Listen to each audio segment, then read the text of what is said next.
ஆனந்தி, நீயா நானா என்ற யுத்தம் மீண்டும் சட்டமன்றத்திலே ஆண்டின் முதல் கூட்டத்தொடரின் முதல் நாளில் வழக்கம் போல் இந்த ஆண்டும் நடைபெற்றிருக்கிறது. நீயா நானா இருதரப்பும் பரஸ்பரம் குற்றச்சாட்டுகளை அள்ளி வீசிக் கொண்டிருக்கின்றன. ஆளுநர் தரப்பு அவர்கள் குற்றச்சாட்டை கூறுகிறார்கள், அரசு தரப்பும் அவர்கள் குற்றச்சாட்டை அடுக்கடுக்காக எடுத்து வைக்கிறார்கள்.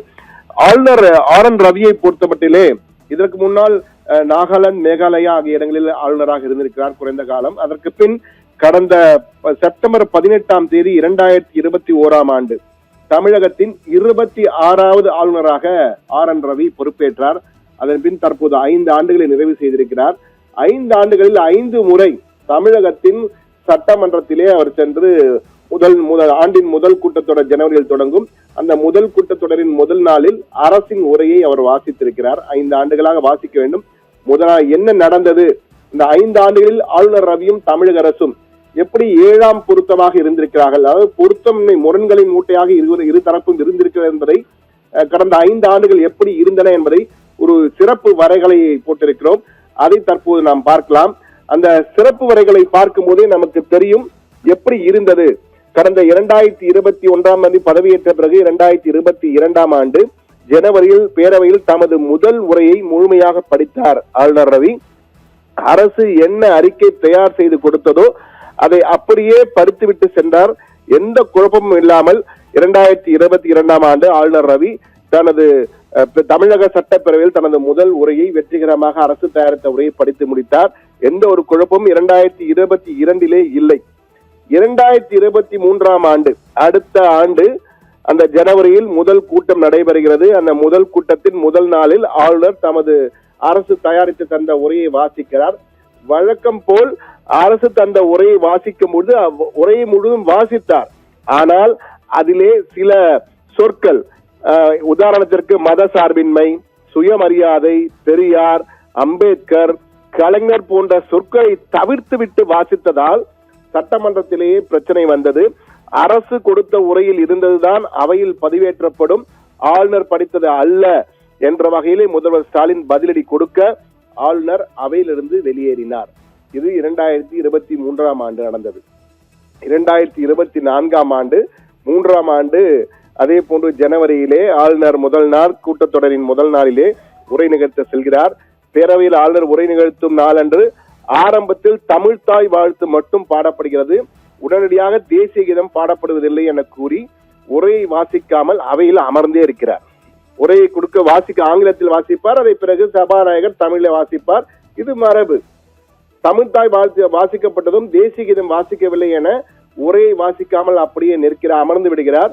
அமர்ந்த பிறகு ஆளுநர் அமர்ந்திருக்க சபாநாயகர் அப்பாவு அந்த உரையை முழுவதும் வாசித்து முடிக்கிறார். பிறகு அவர் எழுந்து வெளியே சென்று விடுகிறார். இது 2024. 2025ஆம் ஆண்டு, அதாவது கடந்த ஆண்டு தமிழ்தாய் வாழ்த்தை அடுத்து தேசிய கீதம் பாடப்படவில்லை என்ற காரணத்தை கூறி அரசு உரையை வாசிக்காமல், அதுக்கு முந்தைய ஆண்டு அங்கே உட்கார்ந்து விட்டார். ஆனால் இந்த முறை உரையை வாசிக்காமல் அவையிலிருந்து வெளியேறியதால் நாடு முழுவதும் தலைப்புச் செய்தி, முதல் ஆளுநர் உரையை வாசிக்காமல் சட்டமன்றத்தில் வெளியேறினார், தேசிய கீதம் அவமதிக்கப்பட்டது என்று பரபரப்பான தலைப்பு செய்தியாக நாடு முழுவதும் அது மாறியது. ஆளும் தரப்பும் அரசு தரப்பும் தத்தமது விளக்கங்களை அப்போது தந்தார்கள். இருவரும் அவரவர் தரப்பு விளக்கங்களை கொடுத்திருந்தார்கள். இந்த வகையில் 2026ஆம் ஆண்டு இன்று கூட்டத்தின் முதல் நாள், கூட்டத்தொடரின் முதல் நாள் ஆளுநர் உரையை வாசிக்க வேண்டும். எனவே இந்த ஆண்டு என்ன நடக்கும் என்று எதிர்பார்த்தது போலவே இந்த ஆண்டும் வழக்கம் போல் அவர் தேசிய கீதம் முதலில் வாசிக்கப்படவில்லை, மைக் அணைக்கப்பட்டது என்று பல காரணங்களை கூறி அவையில் இருந்து வெளியேறினார். வெளியே வந்தவுடன் அவர் சார்பில் வெளியே வந்த சில நிமிடங்களிலே அவர் சார்பிலே 13 காரணங்களை சுட்டிக்காட்டி அறிக்கை ஒன்று வெளியாகிறது. ஆளுநர் அரசியல் செய்கிறார் என அரசும் தமது விளக்கத்தை கொடுத்தது. எனவே இந்த 5 ஆண்டுகள், கடந்த 21ஆம் ஆண்டு செப்டம்பர் 18ஆம் தேதி ஆளுநராக பொறுப்பேற்கிறார். 26வது ஆளுநராக, தமிழகத்தின் 26வது ஆளுநராக பொறுப்பேற்கும் RN ரவி கடந்த 5 ஆண்டுகளில் என்ன செய்தார் என்பதை மீண்டும் ஒரு முறை நீங்கள் பார்க்கலாம். 2022 முழுமையாக அரசு என்ன தயாரித்து கொடுத்ததோ அதை அப்படியே படித்துவிட்டு செல்கிறார். எந்த குழப்பமும் இல்லாமல் தொடர் நடைபெறுகிறது. 23 அரசு தயாரித்து தந்த உரையில் இருந்த சில சொற்களை, மத சார்பின்மை, சுயமரியாதை, பெரியார், அம்பேத்கர், கலைஞர் போன்ற சொற்களை எல்லாம் தவிர்த்துவிட்டு வாசிப்பதால் முதலமைச்சர் பதிலடி கொடுக்கிறார். அரசு தயாரித்த தந்த உரைதான் பதிவேற்றம் செய்யப்படும் என்கிறார். உடனடியாக அவையிலிருந்து வெளியேறுகிறார். 3ஆம் ஆண்டு 2024 பேரவையில் ஆளுநர் உரை நிகழ்த்தும் நாளன்று ஆரம்பத்தில் தமிழ்த்தாய் வாழ்த்து மட்டும் பாடப்படுகிறது, உடனடியாக தேசிய கீதம் பாடப்படுவதில்லை என கூறி உரையை வாசிக்காமல் அவையில் அமர்கிறார். ஆளுநர் அமர்ந்திருக்க சபாநாயகர் அப்பாவு உரையை வாசித்து முடிக்கிறார். 25ஆம் ஆண்டு தமிழ்த்தாய் வாழ்த்தில் தேசிய கீதம் பாடவில்லை, தேசிய கீதத்தை அவமதிக்கிறார்கள் என வெளிநடப்பு செய்கிறார். இந்த ஆண்டும் அதே காரணத்தை கூறி கூடுதலாக ஒரு சில காரணங்கள் மற்றும் தான் பேசும்போது மைக்கை அணைத்து விட்டார்கள் என கூறி வெளியேறுகிறார். இது இந்த 5 ஆண்டுகளில் இப்படித்தான் ஆளுநருக்கும் அரசுக்கும் 7ஆம் பொருத்தம், அதுவும் கடந்த 3 ஆண்டுகளில் அதீத பொருத்தம் இருவருக்கும் இருந்திருக்கிறது. பொருத்தம் உண்மையின் உச்சமாக இருந்திருக்கிறார்கள் என்றுதான் கூற வேண்டும். ஆனால் தற்போது ஆளுநர் தரப்பிலே 13 காரணங்களை பட்டியலிடுகிறார்கள்.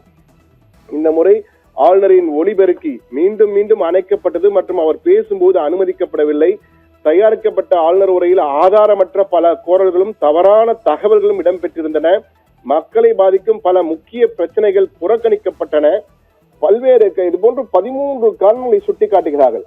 ஆனால் அதே போன்று கடைசியாக தேசிய கீதம் மீண்டும் அவமதிக்கப்பட்டுள்ளது மற்றும் அடிப்படை அரசியலமைப்பு கடமை புறக்கணிக்கப்பட்டுள்ளது என 13 காரணங்களை சுட்டிக்காட்டி லோக் பவன், அதாவது மக்கள் பவன், மக்கள் சபை, மக்கள் வீடு என்று அழைக்கப்படுகின்ற அந்த இடத்தில் இருந்து ஆளுநருடைய ராஜ்பவன் தற்போது லோக் பவன் மாற்றிவிட்டார்கள். அந்த இடத்திலிருந்து அறிக்கை வெளிவருகிறது. ஆனால் தற்போது இதை காரணமாகவே தற்போது அரசு தரப்பிலே குற்றம் சாட்டுகிறார். என்னவென்றால், அதாவது அறிக்கை ஆளுநர் சட்டமன்றத்தை விட்டு வெளியேறிய சில நிமிடங்களிலேயே ஆளுநர் மாளிகை செய்தி குறிப்பு வெளியிடுகிறது என்றால் ஒன்றியத்திலிருந்து ஸ்கிரிப்ட் முந்தைய நாளே வந்துவிட்டதா என்ற வகையிலே இது பாஜக அரசு சொல்வதை போல் இவர் ஆடுகிறார். எனவே அரசியல்வாதியாக செயல்படுகிறார். அரசியலமைப்பு தந்த ஒரு சட்டத்தின் தலைவராக, மாநிலத்தின் தலைவராக இருக்கக்கூடிய முதல் குடிமகனாக இருக்கக்கூடிய ஆளுநர் ஒரு அரசியல்வாதி போல் செயல்படுகிறார் என்ற மிக தெளிவாக குறை வைத்து குற்றம் சாட்டியிருக்கிறார்கள். பிரதமர் மோடி பங்கேற்ற விழாவிலேயே தேசிய கீதம் மறுக்கப்பட்ட போது ஆளுநர் ரவியின் இதயம் ஏன் துடிக்கவில்லை? ஒன்றிய அரசின் பிரதிநிதியாக இருக்க வேண்டிய ஆளுநர் பாரதிய ஜனதா கட்சியின் பிரதிநிதியாக ஏன் செயல்படுகிறார் என திமுகவின் சார்பிலே கட்சியினுடைய அமைப்பு செயலாளர் RS பாரதி அறிக்கை வெளியிட்டிருக்கிறார். இது இப்படி குற்றச்சாட்டுகளை இருதரப்பும் பரஸ்பரமாக இருதரப்பும் குற்றச்சாட்டுகளை அள்ளி வீசிக் கொண்டிருக்கிறார்கள். எனவே இந்த 7ஆம் பொருத்தம் தமிழக அரசுக்கும் ஆளுநர் ரவிக்கும் 7ஆம் பொருத்தம் என்பது தற்போது தொடர்கதையாக மாறி இருக்கிறது. இந்த தொடர்கதைக்கு முற்றுப்புள்ளி வைக்க வேண்டும் என்பதற்காக முதலமைச்சர் ஸ்டாலின் ஆளுநர் உரையை ஆண்டின் தொடக்கத்தில் ஆளுநர் உரை இருக்க வேண்டும் என்ற மரபணையே மாற்றும் வகையில் அரசியலமைப்பு சட்டத்திலே நாங்கள் ஒரு சட்ட திருத்தம் கொண்டு வர முயற்சிக்க போகிறோம் என ஒரு புதிய குண்டினை எடுத்து போட்டிருக்கிறார். எனவே இந்த தொடர்கதை மேலும் தொடர்கிறதா அல்லது என்ன நடக்கப் போகிறது என பரபரப்பு தொற்றிக் கொண்டிருக்கிறது. அடுத்து வரும் நாட்களில் என்ன அரசு என்ன நடவடிக்கை எடுக்கிறது, ஆளுநர் என்ன செய்ய போகிறார் என்பதை பொறுத்திருந்தான் பார்க்க வேண்டும். ஆனந்தி, தகவல்களுக்கு நன்றி சண்முக சுந்தரம்.